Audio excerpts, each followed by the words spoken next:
I spent $1,000 on my best friend's wedding favors. She refused to pay and uninvited me.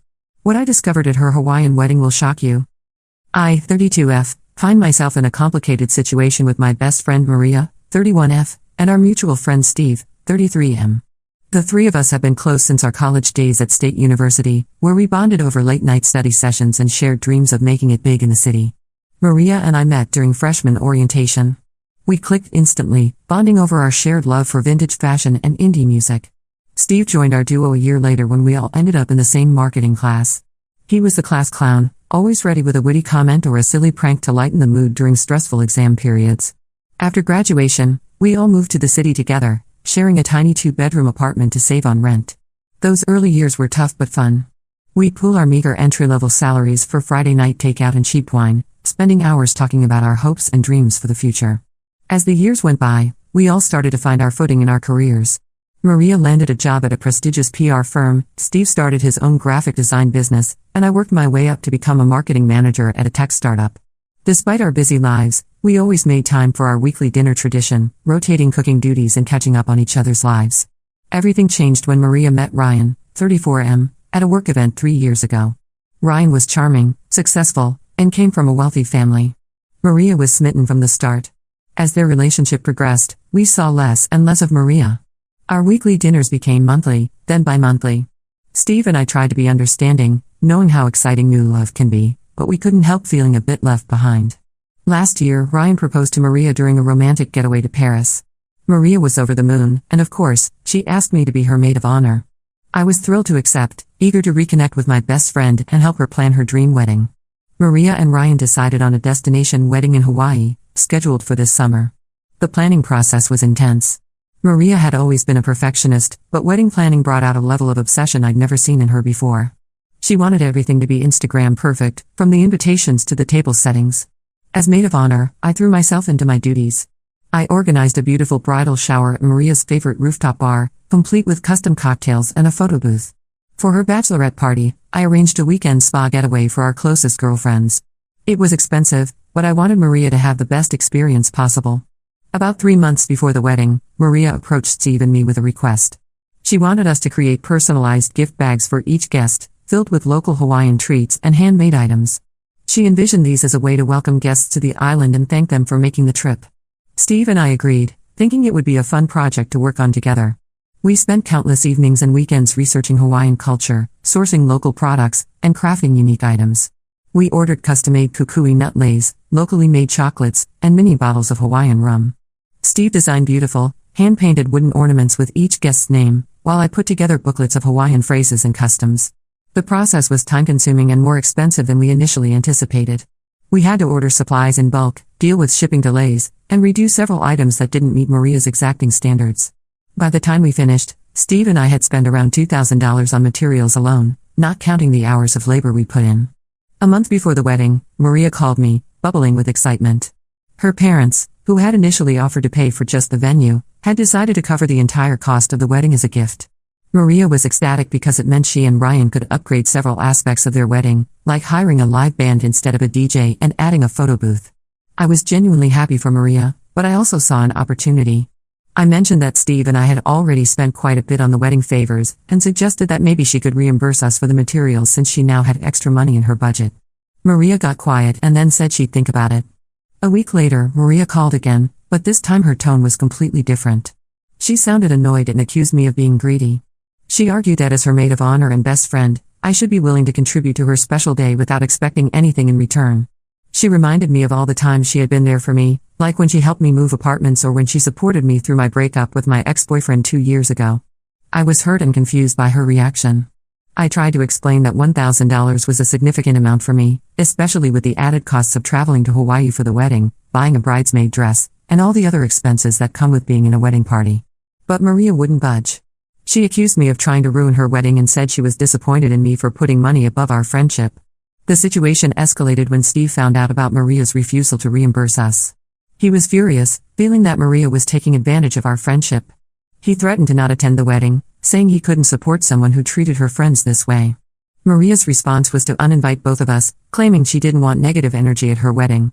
Now, 3 weeks before the wedding, I'm left feeling hurt, angry, and $1,000 poorer. The money is a significant hit to my savings, which I've been building up to finally take that photography course I've been dreaming about for years. Steve is encouraging me to sell the wedding favors online to recoup our costs, but I feel that would be a petty move and might permanently damage my friendship with Maria. Our friend group is divided over the issue. Some, like our college friend Mia, 32F, are siding with Maria, saying that as her maid of honor, I should have been willing to spend the money as a gift. Others, like our former roommate Tyler, 33M, think Maria is being unreasonable and entitled. I'm torn about what to do. Maria and I have been through so much together, from celebrating job promotions to consoling each other through family troubles. She was there for me when my dad was diagnosed with cancer 2 years ago, spending nights with me at the hospital and helping me manage work while I cared for him. Can I really throw away over a decade of friendship over this? But at the same time, I can't help but feel that Maria's behavior has revealed a selfish side of her that I've never seen before. Is this who she truly is? Or is it just wedding stress bringing out the worst in her? I'm at a loss. Should I try to make amends and salvage our friendship? Should I follow Steve's advice and sell the wedding favors to recoup our costs? Or should I just cut my losses and move on, accepting that sometimes friendships run their course?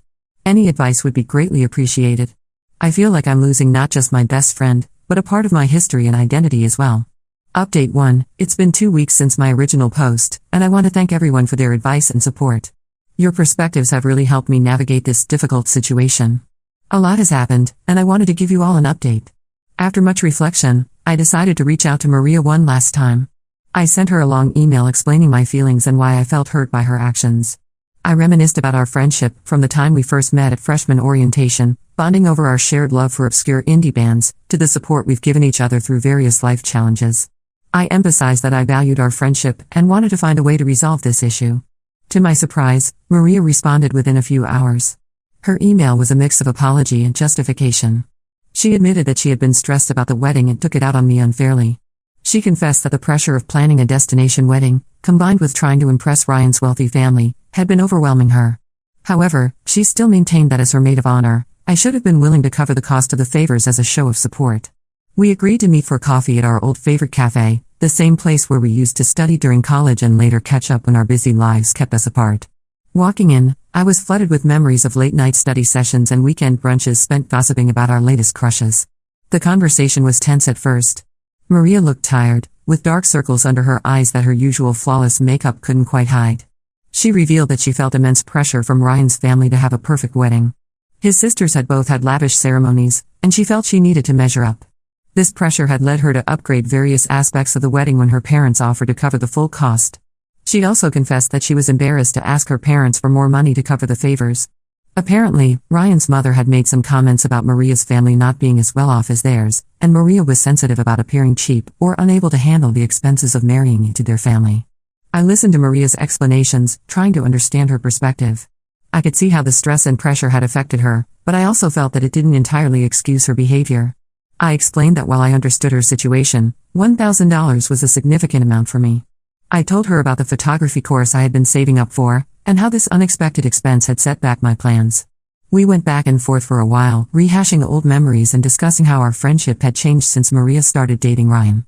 There were tears on both sides as we confronted some hard truths about how we had drifted apart. Eventually, we reached a compromise. Maria agreed to reimburse me for half of the cost of the favors, $500, and reinstate my invitation to the wedding. She explained that she couldn't invite Steve back because she felt his threat to not attend was too hurtful, and she worried his presence might create tension with Ryan, who had taken offense at Steve's reaction. I accepted this compromise with mixed feelings. On one hand, I was relieved to have some of the financial burden lifted and to be included in the wedding again. Maria had been such a big part of my life for so long, and the thought of missing her wedding had been painful. On the other hand, I felt guilty about Steve still being excluded, and I worried about how this would affect my friendship with him. When I told Steve about the outcome of my meeting with Maria, he was surprisingly understanding.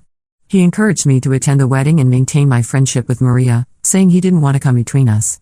However, he made it clear that he no longer wanted to be friends with Maria, feeling that her actions had shown her true colors.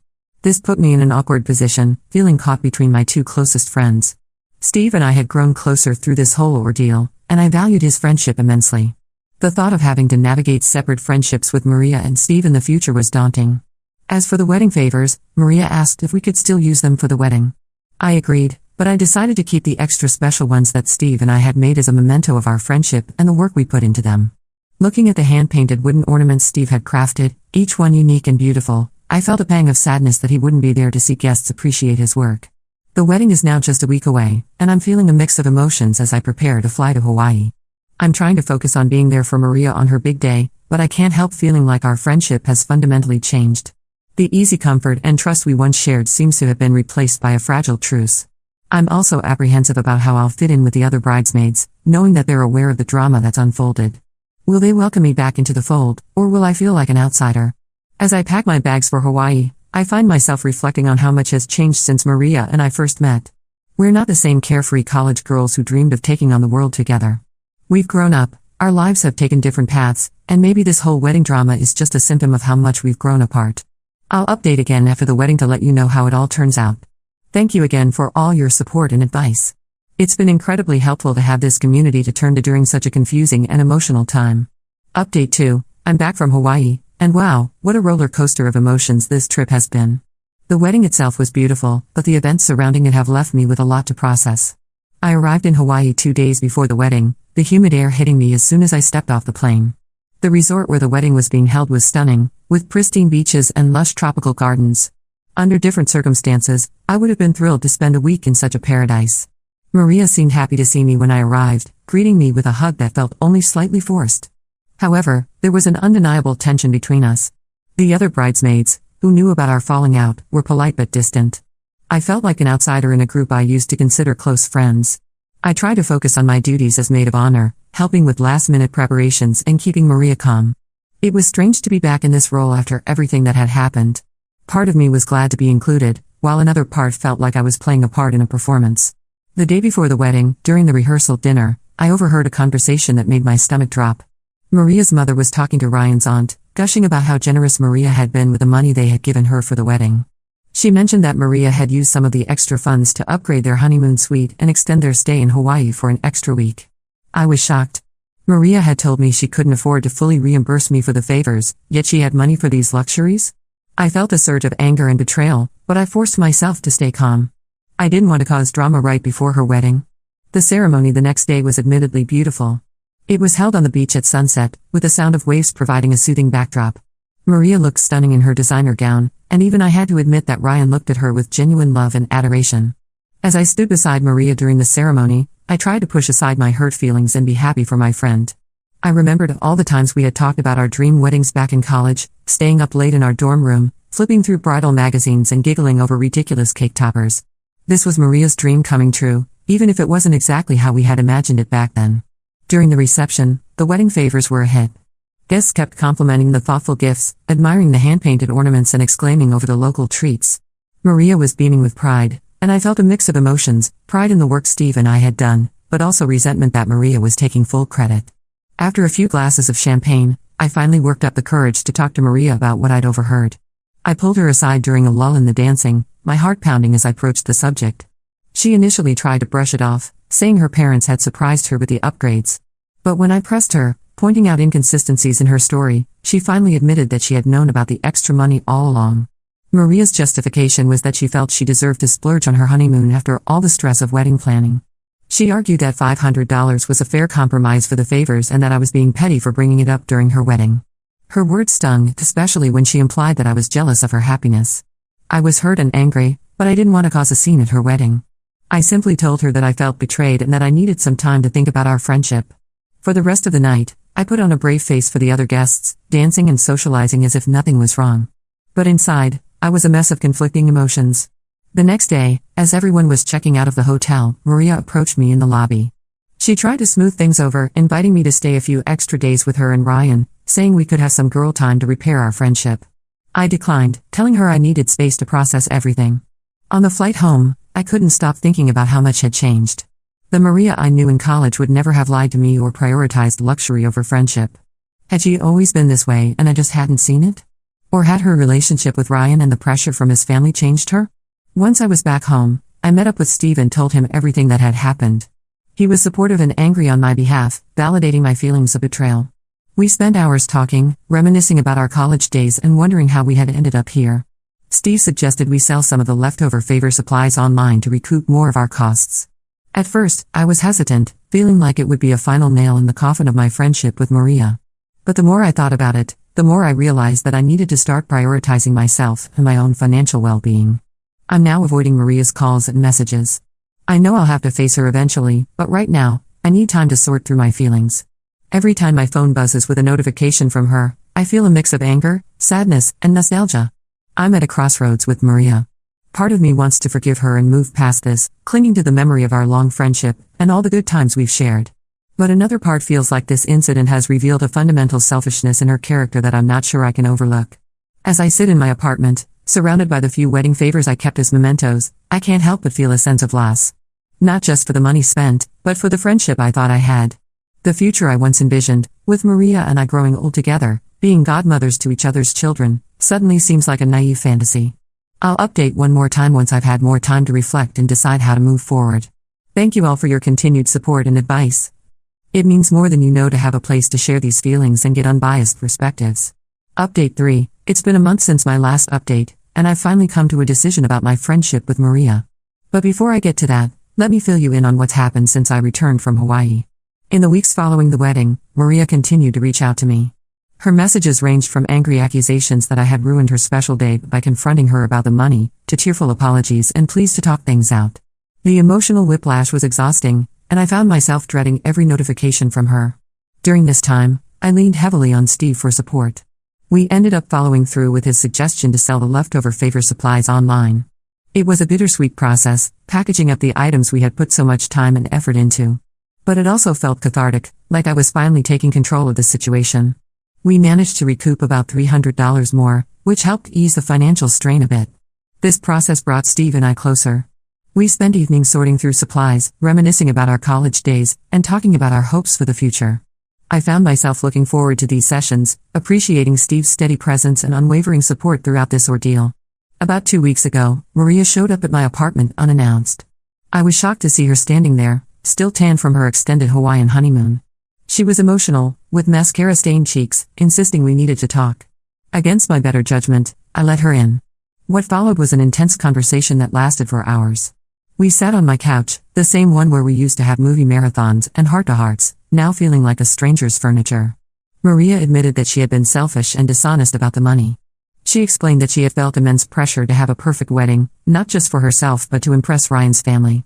She confessed that she had gotten caught up in the excitement of being able to afford more luxuries and lost sight of what really mattered. As Maria talked, I found myself remembering all the times she had been there for me in the past. The night she stayed up with me when my grandmother passed away, the way she had championed me for a promotion at work last year, the inside jokes and shared experiences that had defined our friendship for so long. But I also couldn't shake the feeling of betrayal. I told Maria how deeply her actions had hurt me, how they had made me question the foundation of our entire friendship. Was this the first time she had been dishonest with me, or just the first time I caught her? We talked about how our friendship had changed since she started dating Ryan, how we had gradually grown apart without realizing it.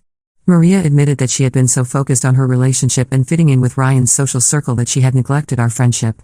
After hours of talking, crying, and soul-searching, I've come to a decision. While I forgive Maria for her actions, I can no longer maintain the close friendship we once had. The trust between us has been too severely damaged, and I realize now that we've grown into different people with different values. I told Maria that I wish her well in her marriage and her life, but that I need to step back from our friendship. It wasn't an easy conversation, and there were more tears on both sides. Maria was upset by my decision but said she understood. We've agreed to be cordial if we run into each other through mutual friends, but we won't be actively maintaining a friendship. As for Steve, our friendship has grown stronger through this experience. We've been spending more time together, and I'm grateful for his unwavering support. There might even be potential for something more than friendship developing between us, but we're taking things slow, both aware of the delicate nature of transitioning from friends to potentially something more. This whole experience has taught me valuable lessons about setting boundaries, the importance of honesty in friendships, and standing up for myself. While it's sad to lose a longtime friend, I feel like I've gained a clearer understanding of what I want and deserve in my relationships. I've also decided to use some of the money we recoup from selling the supplies to finally sign up for that photography course I've been dreaming about. It feels good to be investing in myself and my passions. While this chapter of my life is closing, I'm looking forward to what the future holds, with new wisdom and stronger boundaries to guide me.